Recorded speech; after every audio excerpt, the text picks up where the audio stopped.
Okay, so a few weeks ago, I made a video showing how I made this longbow out of a old Hoyt compound riser. I've shot it some. I still have some setup to do on it, and I've got some new arrows in that I'm going to build for it. We're going to try and build a decently heavy arrow, but we're still going to use lightweight points is my goal. Stick with like 100 grain, 125 grain, but still build a heavy arrow. And I've got a trick for doing that, because these are not heavy arrows. I forget what they are, grains per inch, but it's not much. But these are the Top archery carbon arrows from Amazon. They feel pretty sturdy. I'm interested to see how they'll perform. They really remind me of the Gold Tip Warriors. These arrows do not come with nocks or inserts, so you'll have to buy those separate. But what I want to do on this bow is I need to get a second nock point tied. I need to get my springy rest covered and build a set of string silencers, and then we can get on to the arrow build.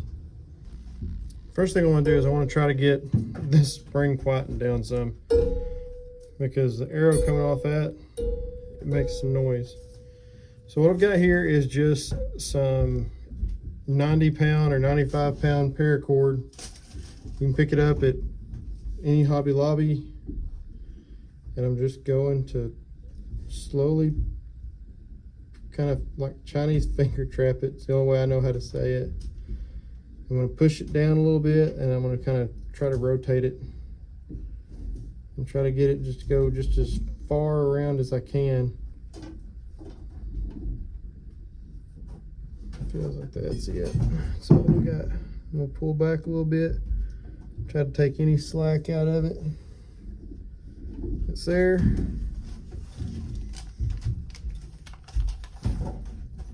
Trusty pocket knife.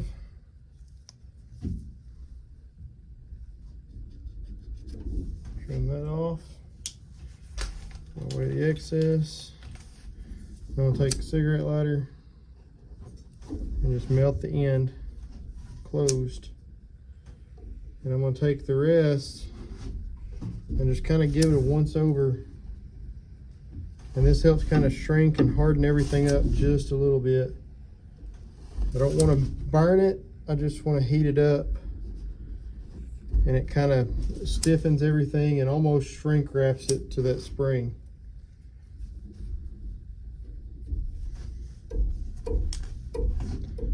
Now we're pretty well dead quiet. Make sure my ends melted down good to where it's not going to poke back through. All right, we got that good. So we got a gold tip nock just stuck up here to this nock point.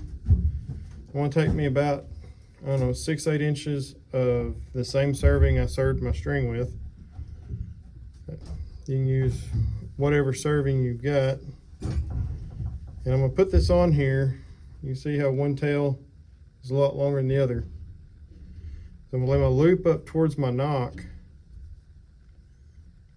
And I'm going to take my long end. I'm going to wrap it around. Now this thing is not up against my nock at the moment. That's not a problem. I know you can't really see what I'm doing here. But I'm just going to wrap this around and try to keep my wraps tight. And run me 5 or 6 wraps around here. A lot of times I will run a little bit longer bottom nock, especially if I'm not planning on running like a fixed crawl, because that'll shorten your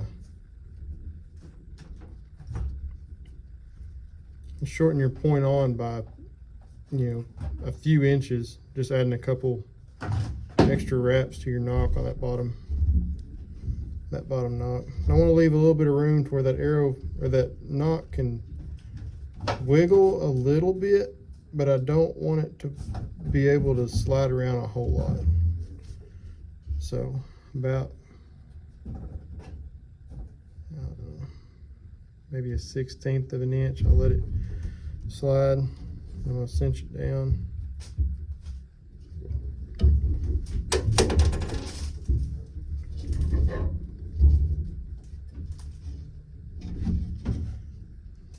Nice and tight there.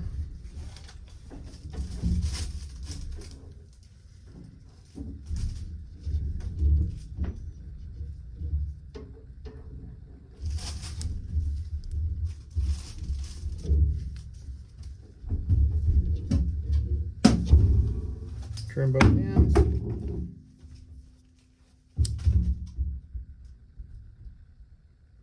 Got the serving down. Nock point number 2 is on there. Now we're gonna make some string silencers. I have this is just acrylic yarn, and I have my library card that I haven't used in forever. And I'm just gonna make several wraps around here, probably about 15 or so. There's 1, 2, 3, 4, 5, 6, 7, 8, 9, 10, 11, 12, 13, 14, 15. There's 15.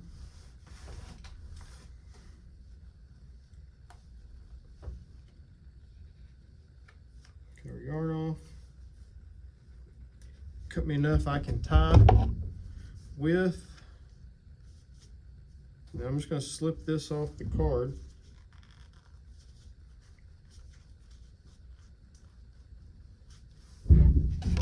So I have a nice little handful of twisted yarn or looped yarn there. I'm going to take this other piece of yarn. I'm just going to tie regular old granny knot right in the center.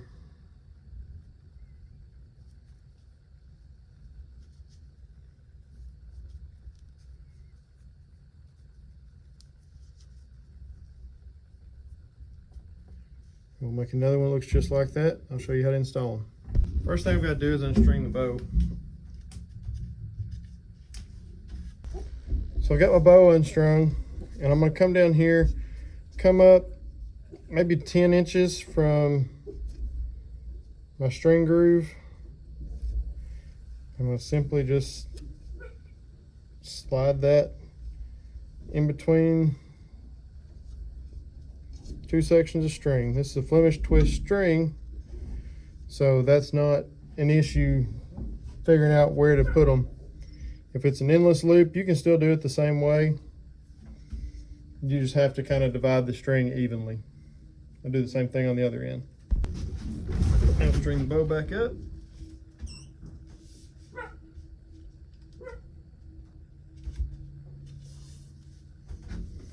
See, our string silencers are there. What I'm gonna do is I'm gonna take a pair of scissors, and where this yarn is looped,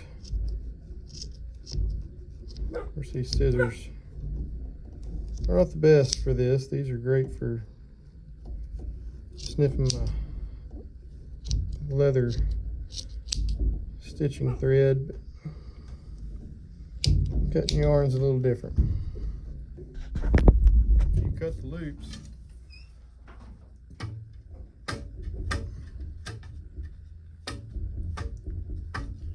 just give your string a few pops and it'll start to fuzz out. I probably could have done a few more wraps, done a full 20, but these will work for now. I may wind up making some more before hunting season, but this is gonna quieten this bow down a lot. So this is part 2 on this bow, and this thing has really impressed me. It shoots really well, and man, with sticking with a good bow at a good price, I think it's only fair to build a budget arrow setup, and that's why I'm going with these top archery arrows. I think these will turn out pretty good. They feel like a good quality arrow. So I'm definitely interested to see how they hold up. And to go with this, I want to try this out. This is a HSL Sports fletching jig. It's magnetic like most of them. I mean, it's all plastic, but I started out with something similar to this. I think it was a grayling, and man, I fletched a lot of arrows with it and it worked great. This thing's like 25 bucks on Amazon. I happened to find this one at a bin store here in town. So I was very blessed to find this, but man, for 25 bucks for an arrow jig or a fletching jig, I think you're going to be hard pressed to find something in that price range. And this thing feels pretty good. So I'm definitely interested to see how it performs. So we're going to fletch up some budget arrows for a budget bow with a budget fletching jig, and we'll probably come up with some type of budget broadhead to go with it. But I want to thank you guys for watching these videos. I really do appreciate it. It is work, and whenever people watch, it's definitely appreciated. But I want to thank you guys for all the support. Please like, share, and subscribe, and I'll catch you on the next one. Thanks. God bless.